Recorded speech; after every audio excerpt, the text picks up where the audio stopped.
Assalamualaikum warahmatullahi wabarakatuh. Bapak Ibu, mohon izin saya siap untuk diwawancarai. Oke, baik. Sebelumnya bisa perkenalkan diri Anda terlebih dahulu, Mas? Sebelumnya mohon izin untuk memperkenalkan diri saya. Perkenalkan, nama saya Irfan Masin Anwar. Saya berasal dari Kabupaten Bantul. Saya merupakan lulusan S2 dari Universitas Muhammadiyah Yogyakarta. Baik, Mas Irfan. Boleh tahu alasannya mengapa memutuskan untuk melamar pekerjaan sebagai dosen di universitas ini? Alasannya adalah karena saya melihat dan merasa bahwa lowongan pekerjaan di universitas ini cocok dengan keinginan dan cita-cita saya sebagai dosen. Baik. Untuk menjadi dosen di Universitas Muhammadiyah, apa saja yang telah Mas Irfan persiapkan?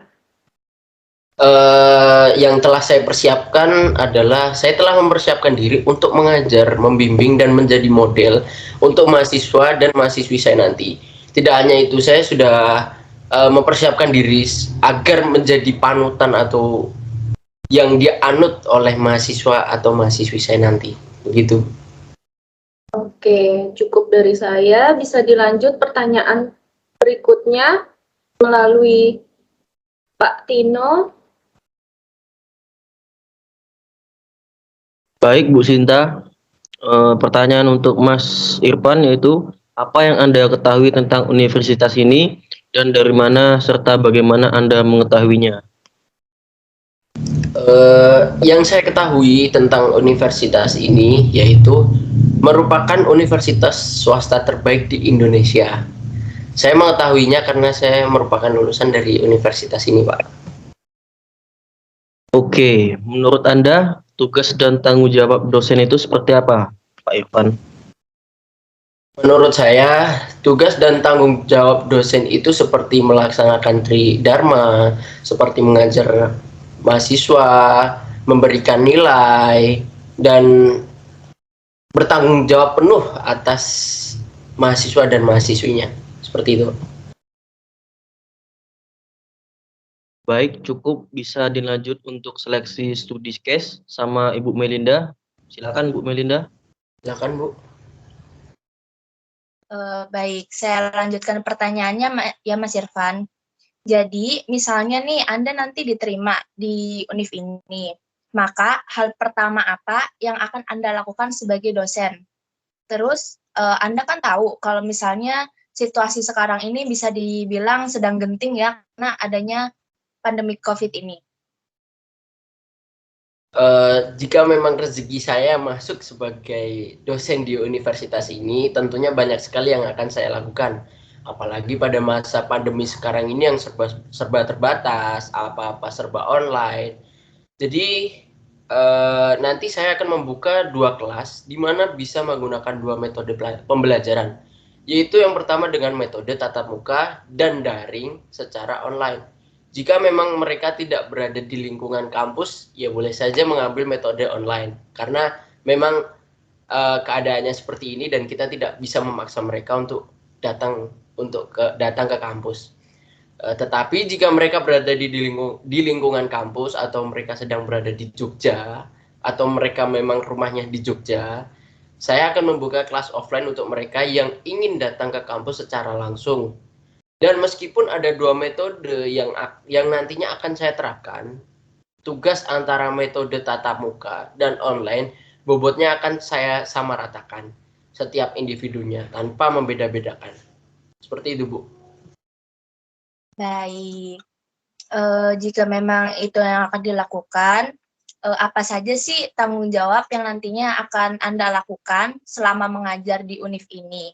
Bisa dijelaskan dengan alasannya? Yang pertama pastinya tanggung jawab untuk memberikan materi semenarik mungkin kepada seluruh mahasiswa dengan menggunakan metode pembelajaran yang tidak biasanya. Itu salah satu rencana saya, Bu, seperti menggunakan properti dan yang lainnya agar mahasiswa tidak bosan dan tidak mengantuk. Yang kedua adalah memberikan tugas yang dapat dikerjakan dengan mudah oleh mahasiswa dan tentunya memberikan nilai sesuai dengan kemampuan tugas-tugas dan kemampuan mahasiswa yang terlihat. Seperti itu, Bu.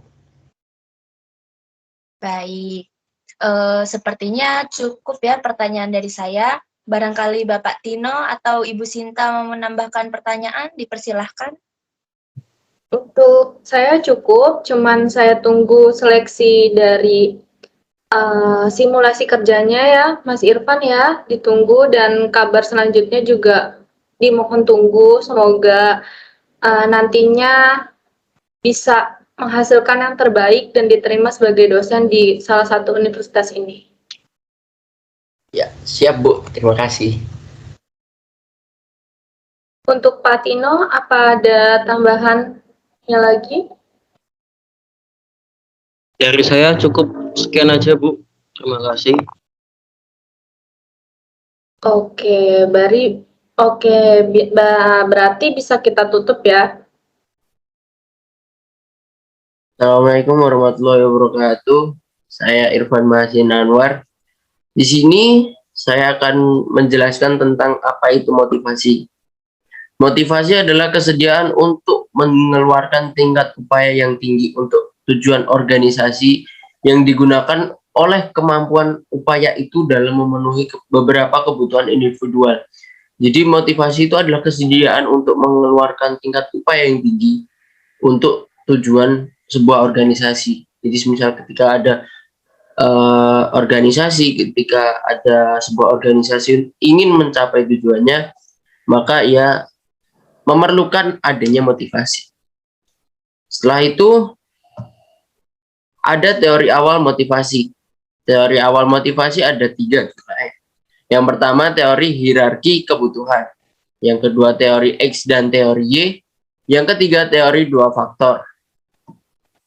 Teori hierarki kebutuhan. Abraham Maslow membuat hipotesis bahwa di dalam setiap manusia terdapat hierarki 5 kebutuhan. Yang pertama adalah psychological need, yang kedua safety need, yang ketiga social need, yang keempat esteem need, yang kelima self actualization need. Selanjutnya adalah teori X dan teori Y. Teori X adalah pengandaian bahwa karyawan tidak menyukai kerja, malas, tidak menyukai tanggung jawab, dan harus dipaksa agar berprestasi. Jadi, jika ada karyawan yang tidak menyukai kerja, atau karyawannya malas, atau karyawannya tidak bertanggung jawab, maka ia harus dipaksa agar berprestasi dengan sebuah motivasi. Itu adalah teori X. Sedangkan teori Y adalah pengandaian bahwa karyawan menyukai kerja, berusaha bertanggung jawab, dan dapat menjalankan pengarahan diri. Jadi motivasi tetap harus diperlukan ketika ada karyawan yang menyukai kerja. Jadi tetap harus diberi motivasi yang lebih. Selanjutnya adalah teori 2 faktor, Frederick Herzberg. Yang pertama, faktor-faktor intrinsik yang berhubungan dengan kepuasan kerja atau faktor pemuas atau motivator factors. Faktor-faktor ekstrinsik yang dihubungkan dengan ketidakpuasan atau faktor higienis atau higien faktor. Faktor higien, apa yang dimaksud faktor higien? Faktor higienis itu faktor-faktor seperti kebijakan dan administrasi perusahaan serta gaji pokok yang ketika memadai dalam pekerjaan akan mampu menenangkan pekerja. Ketika faktor-faktor itu memadai, pekerja tidak akan puas. Tidak puas. Faktor pemuas atau motivator faktor. Terdapat satu kelompok kondisi intrinsik isi kerja yang meliputi pencapaian prestasi, pengakuan, tanggung jawab, kemajuan pekerjaan itu sendiri, dan kemungkinan berkembang. Tidak adanya kondisi-kondisi ini bukan berarti membuktikan kondisi sangat tidak puas. Tetapi kalau ada, akan membentuk motivasi yang kuat yang menghasilkan prestasi kerja yang baik. Yang selanjutnya adalah teori kebutuhan McClelland. Yang pertama adalah kebutuhan akan pencapaian, yaitu dorongan untuk berprestasi, untuk pencapaian yang berhubungan dengan serangkaian standar. Yang kedua adalah kebutuhan akan kekuasaan, kebutuhan untuk membuat orang-orang lain berperilaku dengan cara yang tidak akan dilakukan tanpa dirinya. Yang ketiga, kebutuhan akan afiliasi. Keinginan untuk hubungan yang penuh persahabatan dan interpersonal yang dekat. Selanjutnya adalah teori kontemporer motivasi. Yang pertama, teori penentuan nasib sendiri, self-determination theory. Yang selanjutnya adalah keterlibatan pada pekerjaan. Yang ketiga, teori penetapan tujuan. Yang keempat, teori efikasi diri. Yang kelima, teori penguatan atau teori penguatan. Yang keenam, teori keadilan. Yang ketujuh, teori ekspektansi. Selanjutnya adalah teori penentuan nasib sendiri atau self-determination theory. Teori penentuan nasib sendiri adalah teori motivasi yang memusatkan perhatian pada pengaruh yang menguntungkan dari motivasi secara intrinsik dan pengaruh yang merugikan bagi motivasi secara ekstrinsik. Riset penentuan nasib sendiri dalam perilaku kognitif memfokuskan pada teori evaluasi kognitif atau cognitive evaluation theory. Teori evaluasi kognitif itu apa? Teori evaluasi kognitif itu bila ganjaran-ganjaran ekstrinsik seperti upah tinggi, promosi, hubungan penyelia yang baik, dan kondisi kerja yang menyenangkan digunakan oleh organisasi sebagai hadiah untuk kinerja yang unggul. Motivasi intrinsik yang diturunkan dari individu-individu yang melakukan apa yang mereka sukai akan dikurangi. Bila ganjaran ekstrinsik diberikan kepada seseorang untuk menjalankan tugas yang menarik, pengganjaran itu menyebabkan minat intrinsik terhadap tugas sendiri yang merosot. Lanjutannya adalah hasil perkembangan baru mengenai teori nasib sendiri adalah kesesuaian diri atau self concordance, yaitu keadaan di mana alasan seseorang mencapai tujuan adalah sejalan dengan minat dan nilai utama mereka. Selanjutnya adalah keterlibatan pada pekerjaan atau job engagement. Job engagement adalah investasi atas fisik, kognitif, dan energi emosional pekerja ke dalam kinerja. Selanjutnya adalah teori penetapan tujuan. Tujuan yang khusus dan sulit menghantar ke kinerja yang lebih tinggi. Tujuan yang sulit bila diterima dengan baik menghasilkan kinerja yang lebih tinggi daripada tujuan yang mudah. Umpan balik menghantar ke kinerja yang lebih tinggi daripada yang bukan umpan balik. Selanjutnya adalah teori efikasi diri atau self-efficacy theory. Suatu keyakinan bahwa dia mampu untuk melaksanakan tugas. Itu adalah teori efikasi diri. Albert Bandura mengusulkan ada 4 cara efikasi diri yang dapat ditingkatkan. Yang pertama adalah kemahiran dalam melaksanakan. Yang kedua adalah pemodelan yang dilakukan. Yang ketiga adalah bujukan secara lisan. Dan yang keempat adalah stimulasi. Selanjutnya adalah teori penguatan. Reinforcement theory. Teori penguatan itu adalah suatu teori yang mengatakan bahwa perilaku merupakan fungsi dari konsekuensinya. Teori pengkondisian perilaku merupakan komponen yang paling relevan dari teori penguatan bagi manajemen, bahwa orang-orang akan belajar untuk berperilaku untuk mendapatkan sesuatu yang mereka inginkan atau menghindari sesuatu yang tidak mereka inginkan. Pendukung teori pengkondisian perilaku adalah B.F. Skinner. Selanjutnya, teori pembelajaran sosial atau social learning.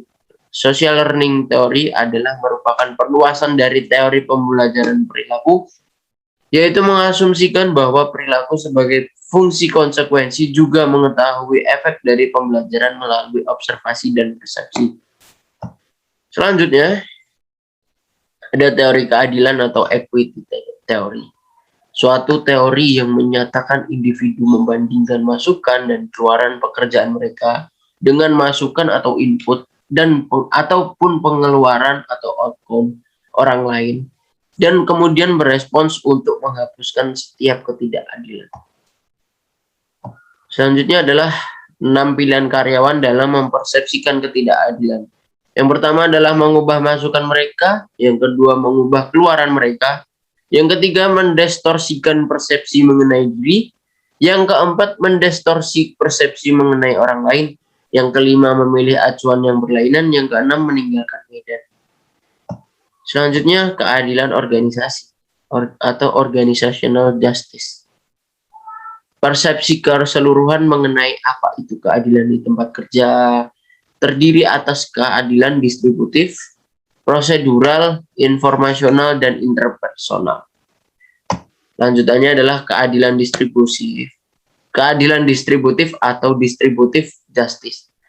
Keadilan yang dirasakan baik jumlah maupun alokasi penghargaan di antara individu-individu.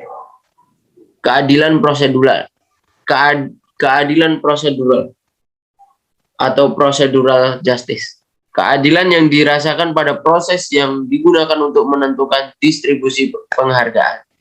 Yang ketiga adalah keadilan informasi atau informational justice. Keadilan atau keadaan di mana pekerja diberikan penjelasan yang jujur dari setiap keputusan.